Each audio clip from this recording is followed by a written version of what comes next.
Hi there guys, today I'm going to be showing you how to draw a female head. We're using the Handy Artist Reference app. This is a very affordable, very useful app that is used by artists that's available for download on all good app stores.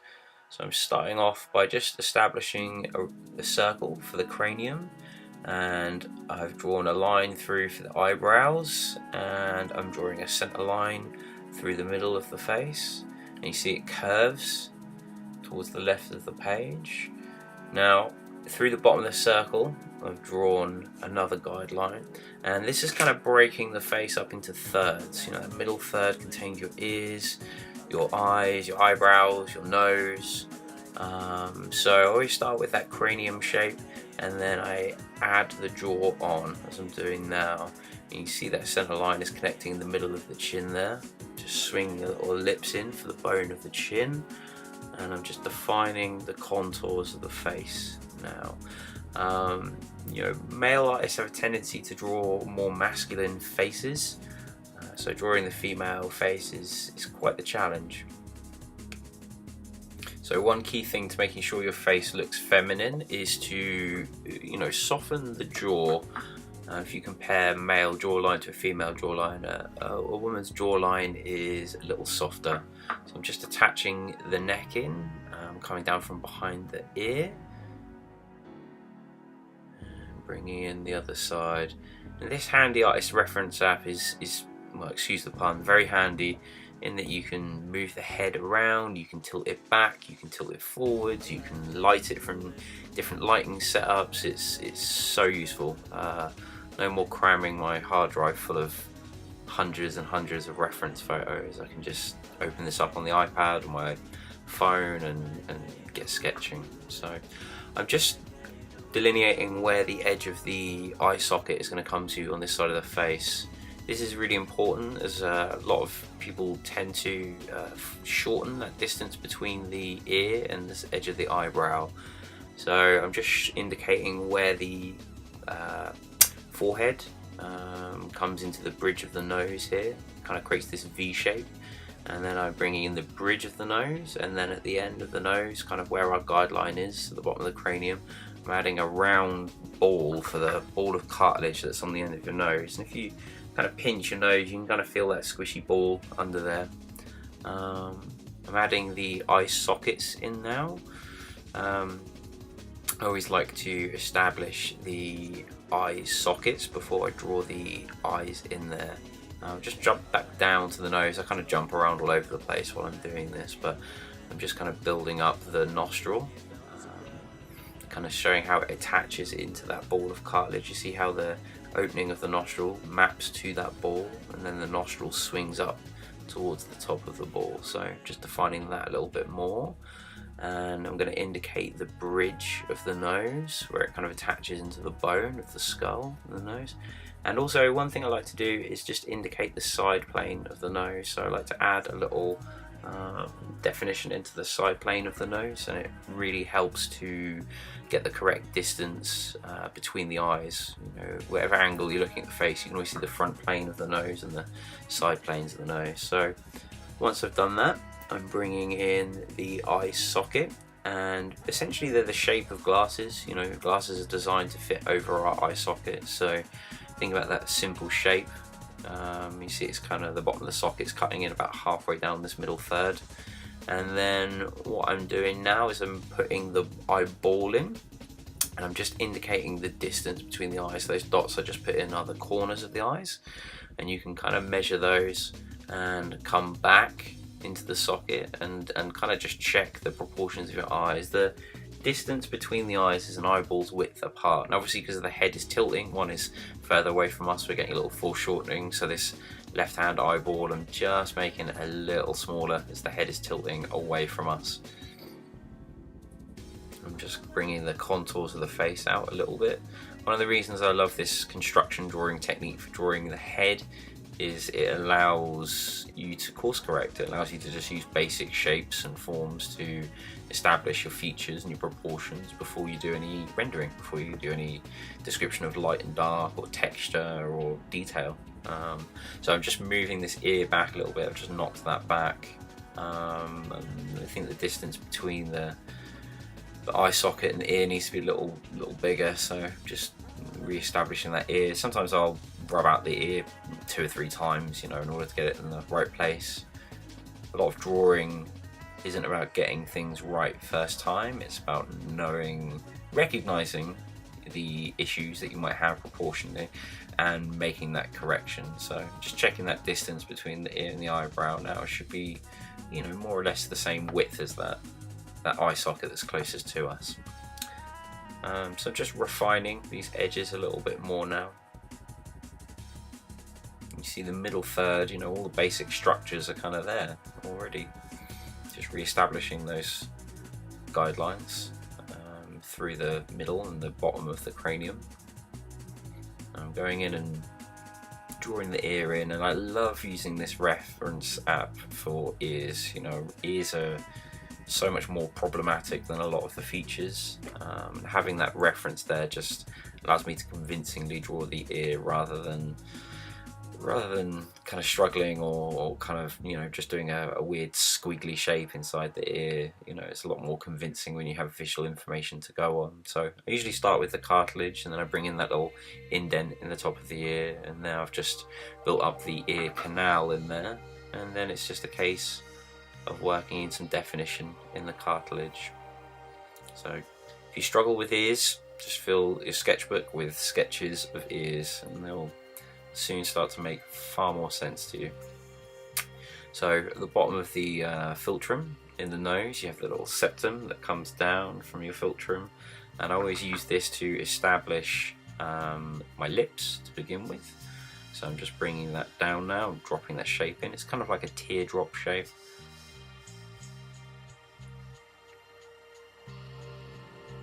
And then I'll start off with the lips, and usually start off with the middle section of the top lips. The top lip can be broken down into 3 sections. You've got that cupid's bow at the top of the middle section, and then the top of your top lip kind of creates this rhythm that kind of looks like a bird flying in the distance. And you'll see I just dropped a line down there from the center of the eye, because if you trace your fingers up from the corners of your mouth, you know, you'll realize that the corners of your mouth sit directly below the center of your eyes. So I kind of get that established, and then I know how wide to make the mouth. And you see the opening of the mouth as well kind of creates a shallower version of that rhythm you have in the tops of the lips. If you think that the top of the lips is like a bird flying in the distance, you know, kind of how we draw those when we're children, and the opening of the mouth is a similar shape, but it's more shallow. So that top lip is kind of segmented into 3. And you got those rhythms that run through it. And then the bottom lip, you know, I tend to make a little rounder and a little plumper. It's full of blood. You know, if you ever get hit in the face with a ball or a hockey stick or something like that when you're playing sports, that bottom lip is usually the first thing to go, even out your nose. So I like to establish that bottom lip, and then where I've put that ellipse in earlier, I'm just re-establishing that, and I'm following the top of the ellipse to put in a little bit of definition where the bone of the chin kind of starts to taper up towards the flesh of your lip. It's kind of fleshy under there, and lots of shadows fall under there. The bone of your chin kind of juts out a little bit if you have quite a pronounced chin. So it's an important part of definition to get in there. So the cheekbones tend to follow this round cranium shape that we've established there. So you've got quite pronounced cheekbones. You can use that initial circle to establish those. I'm just defining the neck, these trapezius muscles a little more. I'm doing kind of a bust shot. And for anyone who's wondering, I'm working on Bristol board paper. You know, it's a illustrator's paper. It's very nice to work on, but you can do this exercise in a sketchbook. You can do this exercise on cartridge paper. So I'm going in and establishing the corner of the eyes now, and I'm wrapping the eyelids around those spheres that we have for the eyeballs, and you can see where the corners of the eyes kind of sit over the top of the edges of those eyeballs, you know, and the shape of the eyes is important to observe. You know, a lot of the time we kind of simplify it to these almond shapes, which I kind of blame Disney for. So I'm wrapping the eyelids around and really kind of looking closely at how that flesh of the eyelid kind of creates mass over the top of the eyeball. You know, if you try and draw the opening of the eye without that eyeball structure to guide you, it all starts to look very wonky. You know, so the eyeball sits in the eye socket and it sits on that ledge, so you've got enough space above the eyeball. You know, you can see that distance between the top of the eyeball and the eye socket.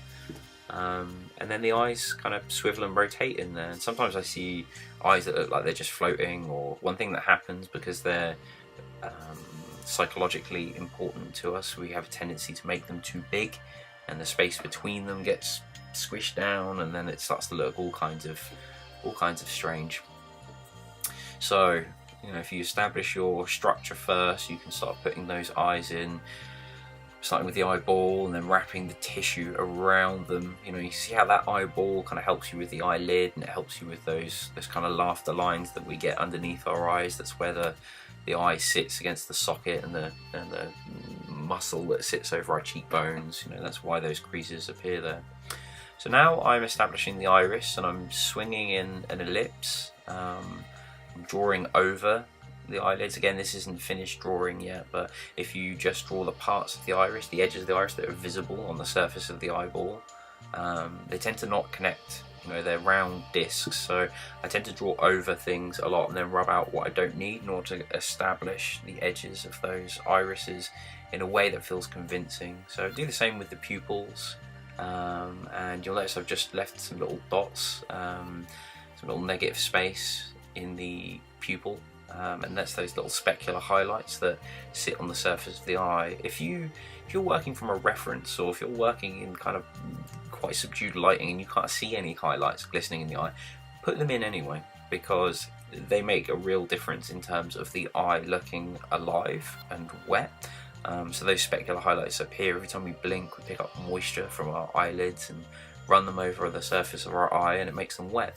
So when light hits them, you know, these little specular highlights in the eye. And whenever I see a portrait that doesn't have those specular highlights, the eyes look lifeless. So, you know, as a rule of thumb, pop them in even if you can't see them. I'm thickening up the line on the top of the opening of the eye, just under the eyelid. Just to indicate some eyelash in there, and along the iris as well, along the top, the flesh from the eyelid is going to cast a shadow on there, so I usually tend to hatch over the top of the eyes in order to push those into shadow.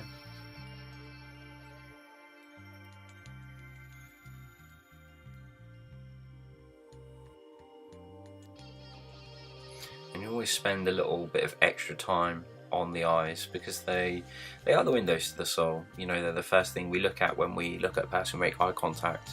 When you look at a portrait, the eyes are the first thing that you will look at. And so it's very important to spend time establishing the eyes until you're happy. You know, they're usually the first thing that I define. I've got most of my structure in place in the head, but I'm really kind of starting to define these eyes properly now. And then once I've established those eyes, I'll tend to kind of work outwards from there. So, you know, I'm kind of bringing a bit more definition into the nose now. You know, when I do these exercises, you'll notice I don't really rub anything out until the end, largely. And it's because I'll use quite a faint line to begin with, and then I will, as I'm refining, kind of go in a little harder with a little heavier pressure to define the lines a little more. And this is important, you know. I find with construction drawing, you know, it's very useful to work in this way, because we're usually in such a hurry to define things or get things right first time, that we're kind of focusing on the quality of the line and the proportions at the same time, and those two things are very difficult to do at the same time. You know, I like to establish proportions first, roughly, and then refine the drawing, and, you know, worrying about making the line quality good, you know, making the drawing pretty. So it might seem like extra work, but actually you're kind of, you know, you're splitting the tasks into two. You're focusing on proportion first and then line quality second. And once you've got all those proportions established, you're essentially just rendering over the top of them. So, you know, the lines aren't exploratory. You don't have to kind of do that little feathery line, because you know exactly where you need to put the line. You just have to follow the rough sketch that's under there as you're refining it. I find you end up with much stronger drawings in this way.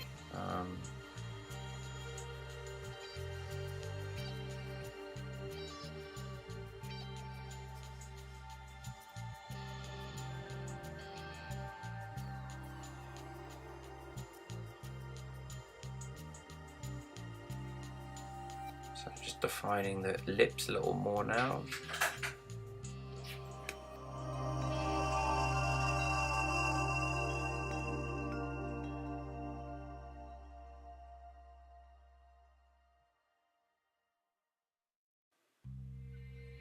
I've got quite a static expression on this face. This is more of a tutorial on developing the proportions of the face. I'm going to do another tutorial at some point on adding hair to the head, and also on kind of pushing facial expression in order to describe character.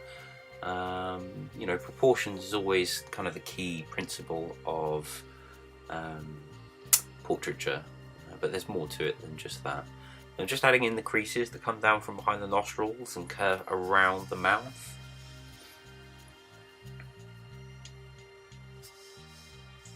Just touching up some of these lines, going in with a nice, confident, clean line now, kind of ignoring the loose line underneath. And because of the way contrast works, you know, we tend to focus on those darker lines. I can go in and I can rub things out, you know, leave a faint impression of what's there. So I'm just getting rid of the center line or the profile line that we established in the beginning and those guidelines. But I'm leaving enough there that I can just follow along with my pencil. And when I use kind of a nice, clean, confident line that kind of starts at the starting point and follows through to the point where that line terminates, it really kind of describes a nice quality of line. Because of the way that we're taught how to write, we tend to make small little marks because it feels more careful, it feels more natural.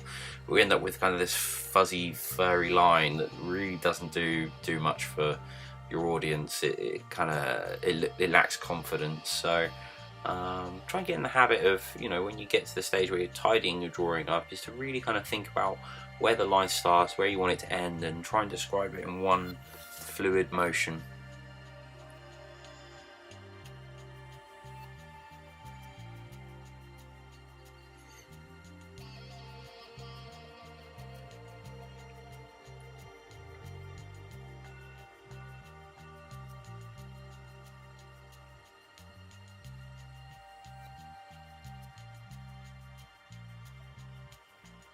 So one thing I'm going to do now, one thing that the Handy Artist Reference app doesn't include on their faces is eyebrows, weirdly. So I'm going to look up some reference for some eyebrows. I always try to make sure that I'm feeding my imagination with visual information, really building up that visual library in my mind, so that if I have to draw an eyebrow from my imagination, you know, having drawn lots of eyebrows from observation, I can get those in there. You know, they tend to sit on the top of that eye socket, kind of where the ridge is. If you kind of put your finger up to your eyebrow, you can kind of feel the plane change underneath there. Excuse me, just sneezing. You can kind of feel it under there. When the eyebrows are at rest, you know, they kind of sit over the top of that ledge. You know, there's all this meat above the eyebrow that kind of, you know, moves your eyebrows. They're connected. You know, we tend to think of them as separate eyebrows, but the meat, the muscle that's under there, is all kind of connected together. So, you know, when you kind of raise one eyebrow, you know, there's a rhythm that runs through both of them.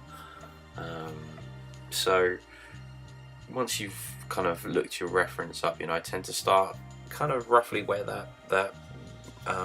where the nose opens up into the forehead. It creates this kind of V shape rhythm, and I kind of tend to follow along the eye socket.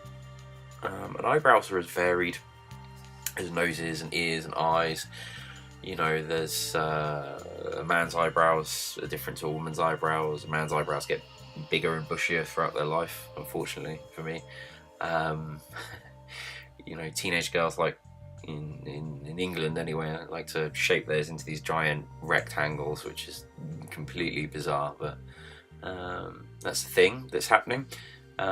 So, you know, I tend to think about how the eyebrows taper to a point, you know, above the outside of the eye. You know, and the eyebrows, after the eyes themselves, you know, the eyebrows are one of the most expressive parts of the face. So, you know, well worth kind of studying and practicing with. You know, sometimes I'll establish the basic shape of the eyebrow and then come in and build it up, you know, with the individual hairs. I tend not to start with the individual hairs just because it's hard to establish the shape and the rhythm of the eyebrows when you're focusing on drawing the individual hairs. So I will talk more about this in the drawing hair demonstration that I'll be filming soon. So rubbing out more of those guidelines. This is a Prismacolor Colorase pencil, just in case anyone was wondering why it was so dark on the barrel. They're fantastic for sketching. I love using these things. Very difficult to source here in the UK, but do have a hunt around for them. They make a nice combination with the Bristol board paper for doing kind of nice clean line work. And that's pretty much it. You know, I'm going to do a little kind of touching up. I might include some shading around the eyes. Start putting some more definition in the face. You know, maybe shade in the side plane of the nose there, just to show the shift in plane.